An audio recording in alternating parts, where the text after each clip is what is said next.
Welcome back, everybody. This is Eric and Chad here, and today we've got another 5 Guns video for you. Today is going to be a little bit different than you're probably used to seeing on the channel when it comes to 5 Guns. We thought it would be fun to do a top 5 picks between Chad and I of all time. So I get to pick my top 5, he gets to pick his top 5, and we're going to showcase those for you today. And there's always a wild card too, so it's really 6. Always a wild card. Always a wild card.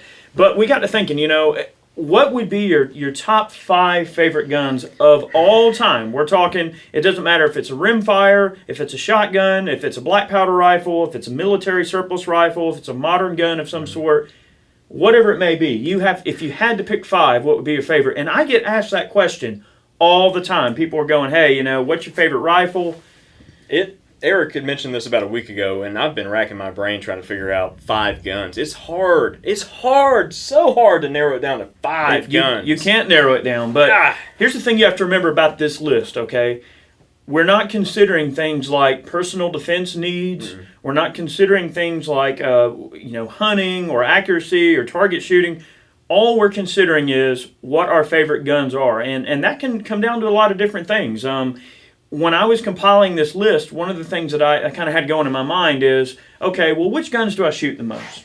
Well, not only that, but also which guns are you more attuned to look for as far as collectability goes? No, and that depends. So this list is going to really be different for different people. So I like to think of a well-rounded top 5 list as being something that appeals to you personally, aesthetically, maybe has some associations to you as the way you came up as a gun owner. So here's my 5. We're going to go down the list here. Now, this one kind of goes along the lines of guns that I shoot a good bit. Mm-hmm. This is my little Sega. This one's a 5.45 by 39. It's just a real homely, little ugly Sega conversion that I've had for a long time. Oh, basic. Yeah, just a real basic Sega conversion. I can't really say much about it. It's got this RS regulate, low profile mount, LaRue rings, Vortex 1-4 PST. It's still sporting the original 4-end that came on the gun when it was imported. Bakelite magazines. We did turn back the muzzle and thread it for this 2-chamber Tapco brake here, which is pretty much a standard AK-74 style brake. I added a Polish barrel folding stock that is a kind of a old school Polish stock, and then we've got a Moloch grip. Mm-hmm.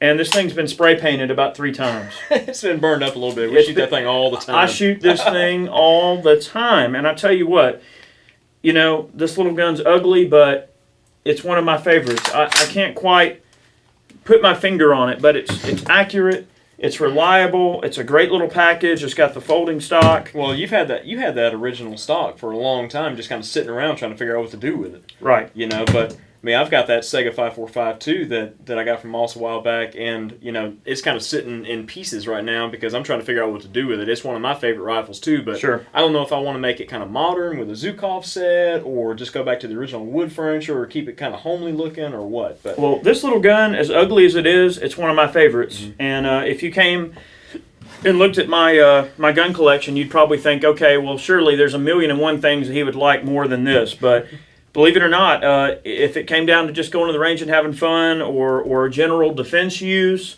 personal defense, I love a 5.45 AK. It's just one of my favorites. I can't put my finger on it, but I like it. Can't explain it. I just love the gun. Mm-hmm. Number 2, Scar Heavy. And these are in no real particular order, are they? No, they're not really in any kind of particular order. What I decided on this, I mean, this is kind of something that I would chalk up to a life and liberty / duty gun / range gun. I mean, let's just put it simply. This is a go to hell rifle. Yeah, I mean, I think every top 5 has to kind of encompass a few things when it comes to your favorites. I mean, so why would this gun be my favorite? Do I have some personal relationship with the gun? Do I?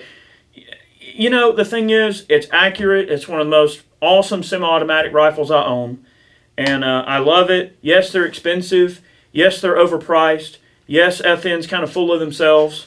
But at their core, it is one of the best guns that FN makes. It is. Period. It's probably one of the best .308 caliber semi-automatics out there on the market. I mean, there's a lot of good, high-quality .308 automatics, but man, the Scar just it just kind of takes the cake. It really does. I mean, and when it came down to, me looking at different 308, guns and everything, and an auto-loading platform, the Scar kind of took the cake in terms of being one of the go-tos. We've got a LaRue Tactical low-profile LT 104 mount.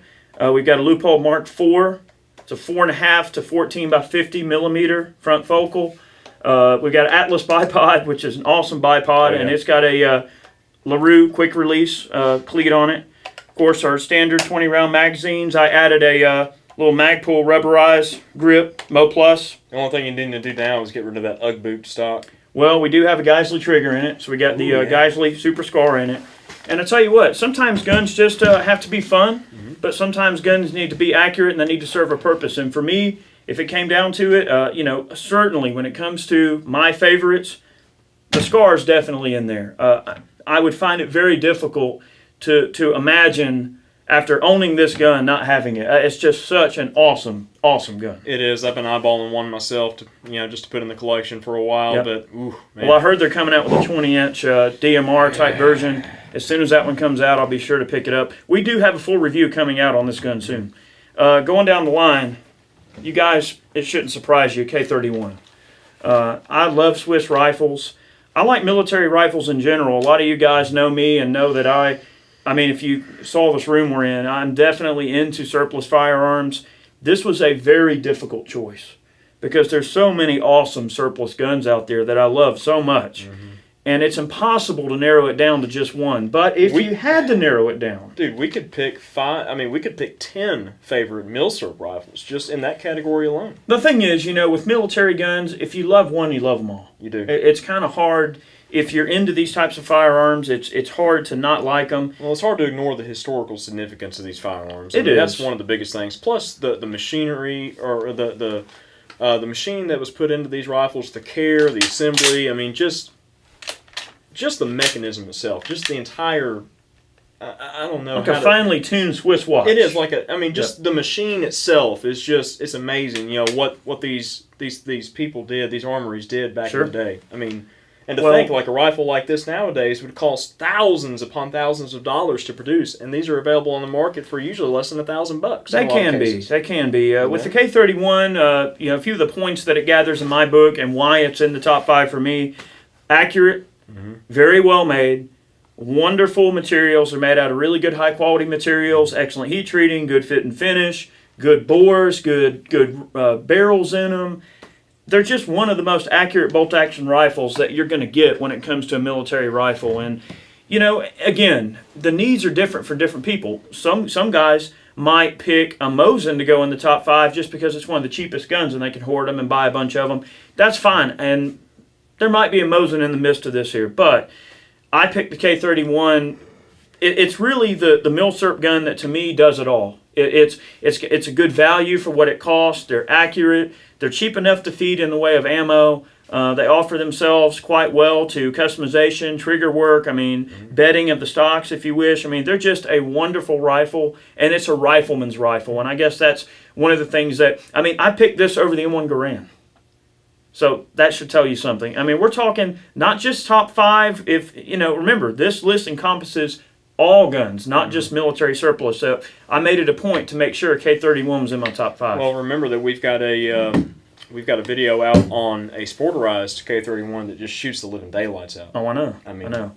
And I got to thinking, when you're doing these 5 guns videos, or at least when we're doing them, especially when you're talking about a top 5 of all time, it's really difficult to say, okay, well, I have to look at this from the terms of what I like, not what I would choose if it were only 5. So, there's going to be people that are going, what, there's no shotgun in this list or whatever? Well, it's because they're my favorites, all right? And for me, what I look at is I like stuff that's fun to take out and shoot, stuff that's nostalgic. It's either going to fall into the fun to shoot and nostalgic category, or it's going to fall into the life and liberty, and it's just an awesome auto-loading, kind of like the AK and the Scar are.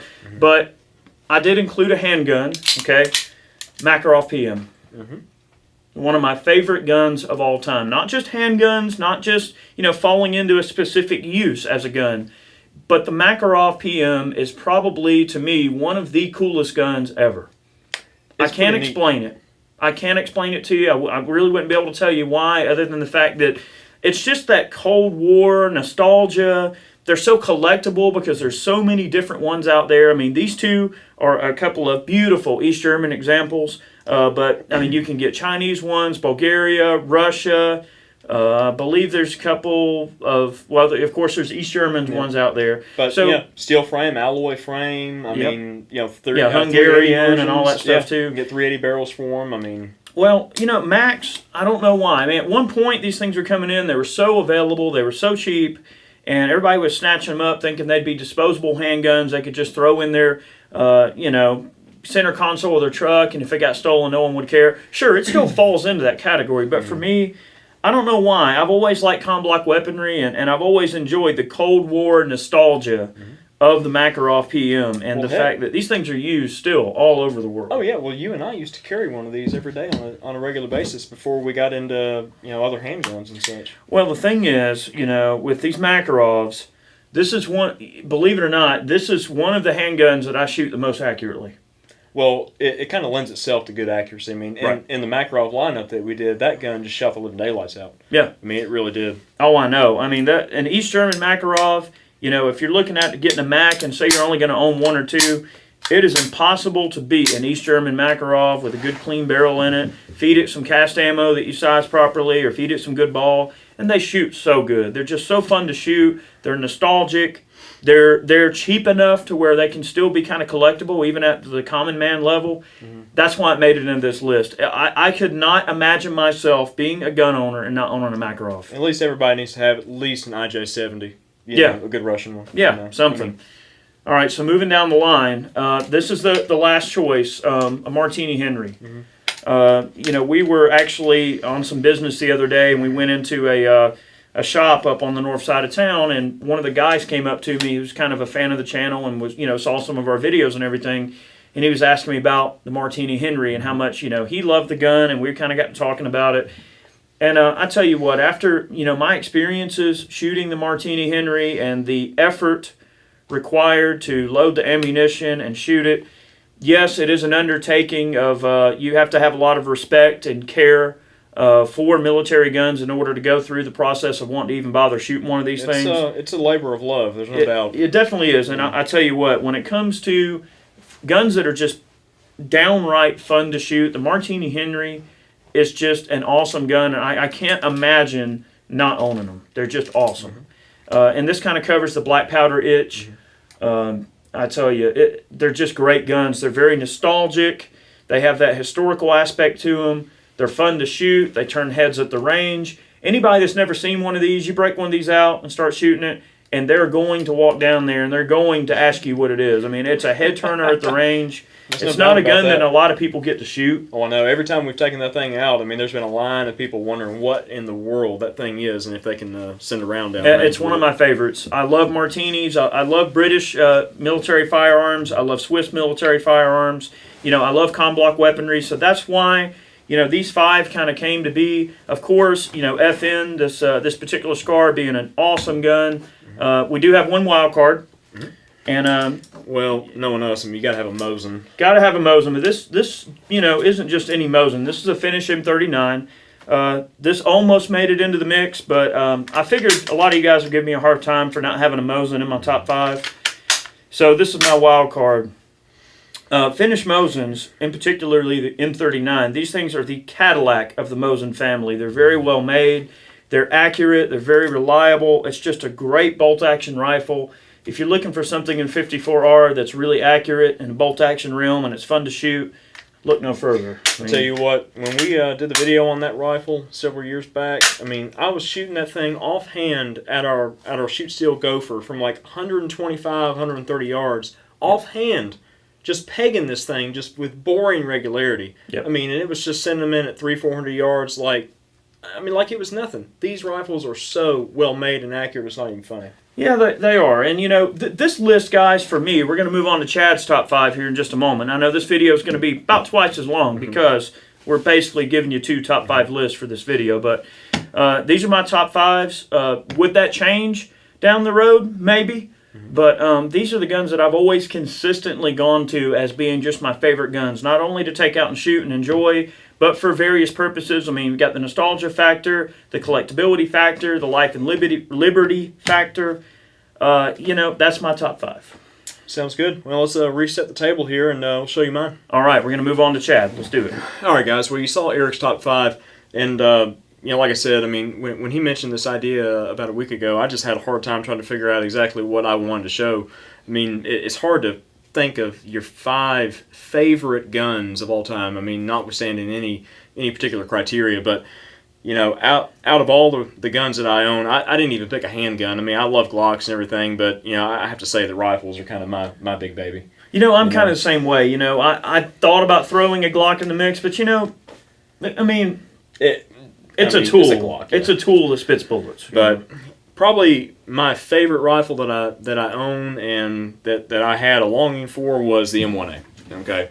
And this one is extremely modified. I mean, this thing, I've had this for several years now. I bought it as a loaded model, but I've got an arms number 18 mount on here, Seekins rings, Leupold Mark IV, the same that's on Eric's Scar, Atlas bipod, a few other odds and ends. This is a U.S. Palm cheek riser, and I normally run my SDN6 suppressor on this thing, and I've got a Schuster adjustable gas plug. This rifle overall was one of my extreme favorites. I love the history of the M14, its lineage with the M1 Garand, M1 carbine and such, just the mechanism, just all steel, just that really clunky action. I mean, just something about it, just the sound that it makes when you rack that first round in the chamber. I mean, I don't know what it is. It's a classic American rifle, but there's no doubt. It really is. These rifles are pretty much, if you want a good 308 iron-sighted rifle that you can just get behind and shoot 500-600 yards with relative ease, this is how you do it. I mean, it really is. But that's probably one of my favorite rifles in the safe. And going back down the line, 1022. 1022s in general are hard to beat, but this is one that I've had for years and years and years. This is a very highly modified Ruger 1022, and actually the only stock part left on this is the bolt, which actually was sent up to CPC in Connecticut to have them blueprint the bolt and jewel it and such as that. I mean, it's been completely customized. This rifle has a Schillen barrel that's been cut back to 18 inches, threaded into an MOA stainless steel receiver. This is a Phasian thumbhole stock. We've got a kid trigger group. At the time when I bought this kid trigger group, it cost more than the base rifle did. But TPS base, TPS rings, and a Leupold kind of a match style scope with a small target dot. This rifle is set up for silhouette shooting, but that's kind of what this rifle was based around. It was a really high quality silhouette rifle, and with proper ammunition, this rifle will shoot 1/4 inch groups at 50 yards. So, that's an awesome 22. I mean, we've been doing a lot of work with that gun. That particular gun is the one that we did the How Far Will a 22 Kill video. I know many of you have probably seen that video.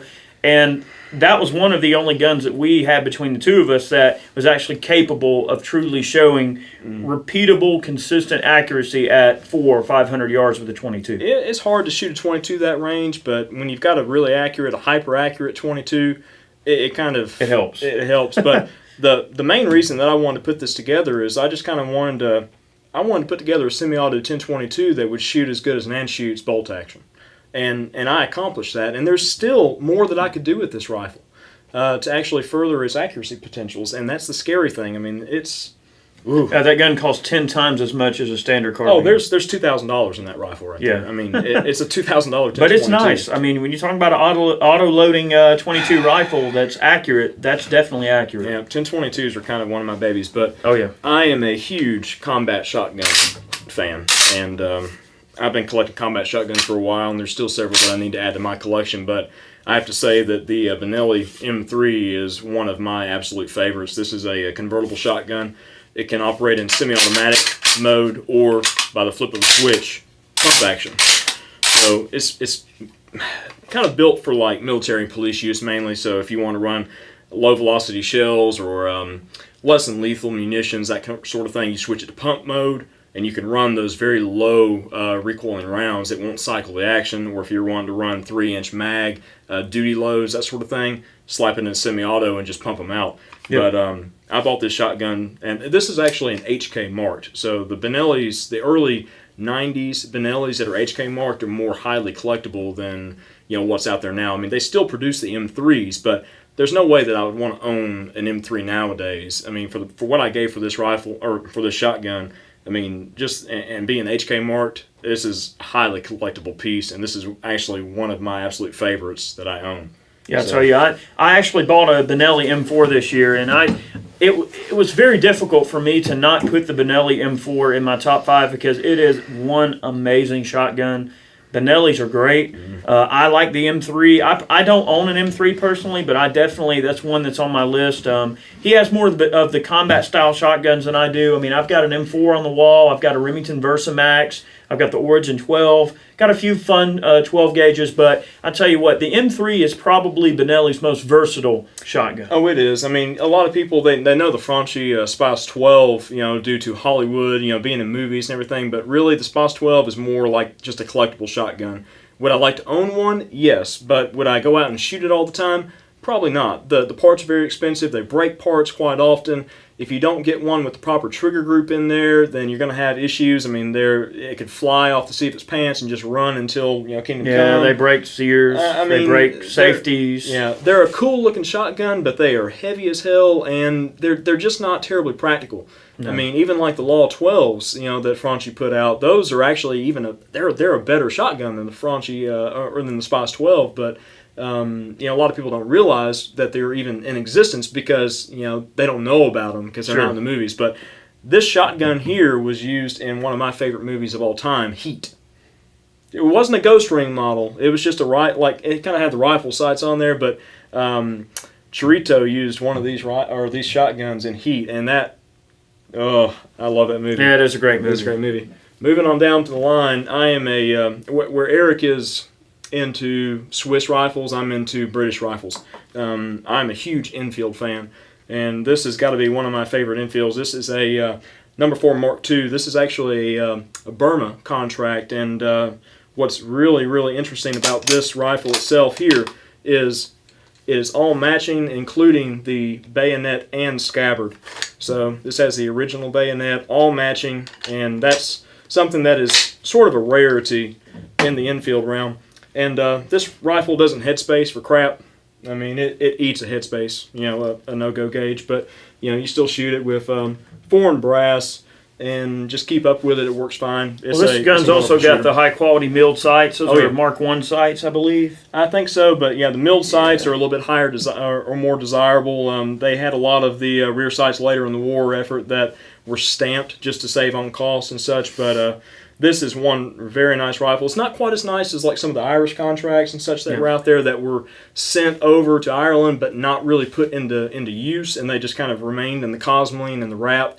Those are extremely collectible, but guys, those things can fetch $1,400. Well, I'll tell you, out of all of the World War II rifles, the Enfield, in my opinion, had the best sights. Oh, yeah. Good sight radius. I mean, especially guns like this that are equipped with, actual, diopter sights. Another interesting thing about this particular gun being a Burma contract is the fact that it still has a brass butt plate. The natives were known for taking the brass butt plates off of them and going and cashing them in, and then they would, make some random butt plate out of pot metal or something like that. Yeah, exactly. But it's hard to find these older contract rifles with the original brass butt plates, and that's one of the other things that really kind of drew me to this rifle, and I couldn't pass it up. I had to pick it up. Oh yeah. And actually, at the same time, I bought one of my other favorite rifles, Egyptian Hakim. Now, Eric has the Swedish Jungmann, which is the predecessor to this rifle. Basically, what the Egyptians did was they licensed the design of the Jungmann, which was originally in 6.5 by 55 Swede, and they adapted it for 8mm use. And they gave it an adjustable gas system because of the wide variety of 8mm ammunition that they had in their stockpiles at the time.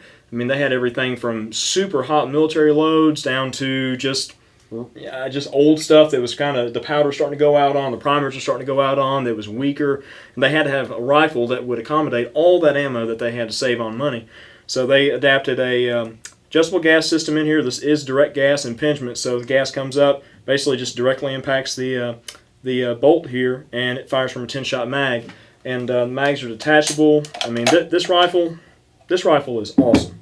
And Garand thumb is one of those things where if I can remember how to work the thumb, here we go. Garand thumb is one of those things, but I'm really not looking forward to the day that I actually get my finger caught in this monstrosity right here. It will get you. I mean, there's a lot of history that surrounds that rifle, and it's definitely on up there in terms of cool factor. Oh, yeah. That's a good choice. So what's your wild card? My wild card is big bore. I'm a huge big bore fan. I love 4570, and I picked this up in a local shop around town here. This is an 1895 SBL guide gun from Marlin.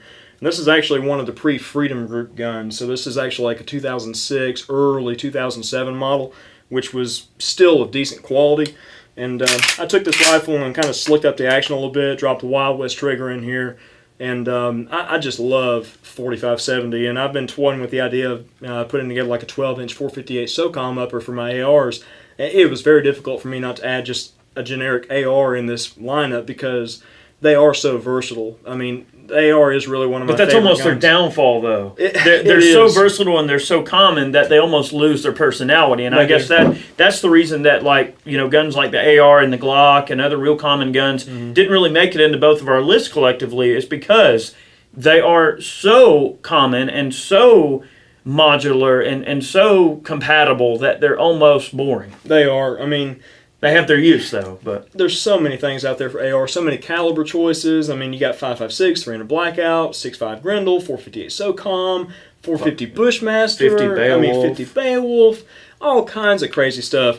But a good quality lever action rifle just has this particular charm to it. It does. I mean, I love lever actions like the old Trapper rifles in 45 Colt, or some of the Henry rifles that we have in like 44 Mag. I mean, those things are great. I mean, well, it's not my favorite rifle yet because I've still got a form out on it, but I've got a form on that 44 Magnum Mare's Leg, and I don't know, when that thing comes back, that might turn into one of my favorite lever action that might rifles. take the place of this one, huh?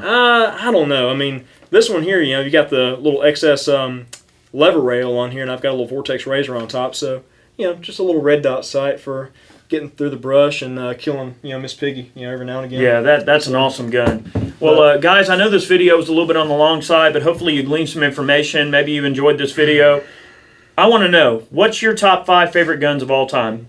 Leave your list in the description box below and let us know. Is there a gun that we missed that we should have had in our top 5? Were we wrong? Are you right? Let us know. We'd really be curious to see what you guys have to say about what you would pick as a top 5 of all time. This was an extremely difficult video to make in terms of picking which guns, because there's going to be people out there that are going to go, well, why didn't you have this gun in there? Why didn't you have an M1 Garand? Oh, why didn't you have this? We're un-American because we didn't have American guns in here. Wait a minute, we did have American guns. Come on, man. I mean, Marlin. Yeah, I don't think I had a single American gun I don't in think my you lineup. did. I had 2. Well, the M1A. Well, the M1A too, yeah. Yeah. But I mean, I don't know. Well, it could be a Norinco. Yeah, maybe.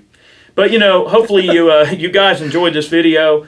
Stay tuned. We got a lot more fun stuff on the way, more 5 guns. We are the original 5 Guns channel. We are. So, we've been doing this for quite a while, and we'll continue to. Thanks for watching. If you enjoyed this video, consider subscribing if you're not already. More on the way. We got more 5 guns, more gun gripes, all of that good stuff. Stay tuned. Appreciate you watching. We'll catch you next time. Take care.